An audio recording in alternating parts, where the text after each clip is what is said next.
Би сакале да реагираме по однос на така нареченото работно рето на СДСМ.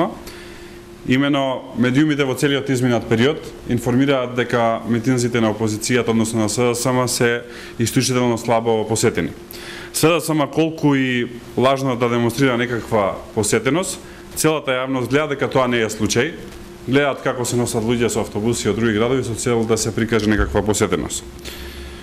Нивните митинзи се исклучително слабо поддржани од страна на граѓаните.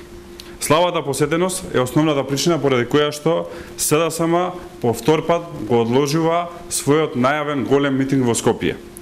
Прво брифираа дека ќе одржат митинг во мај по самитот во Чикаго. Потоа истиот митинг, најавуван уште од мај, требаше да се одржи на почетокот на септември. Сега тие го одлагаат по втор пат за 28 октомври.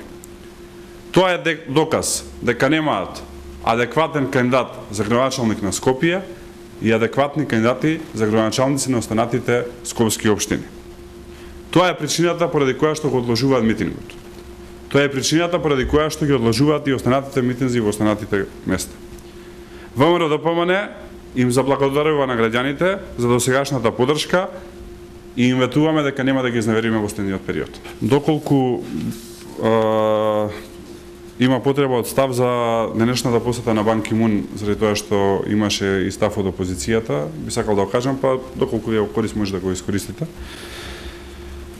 Значи, она што би сакале да кажеме по однос на посетата и обраќањето во собранието е дека генералниот секретар имаше едно наистина исклучително позитивно обраќање во кое што ги поздрави напорите кои што Република Македонија ги вложува и собранието и владата и останатите институции.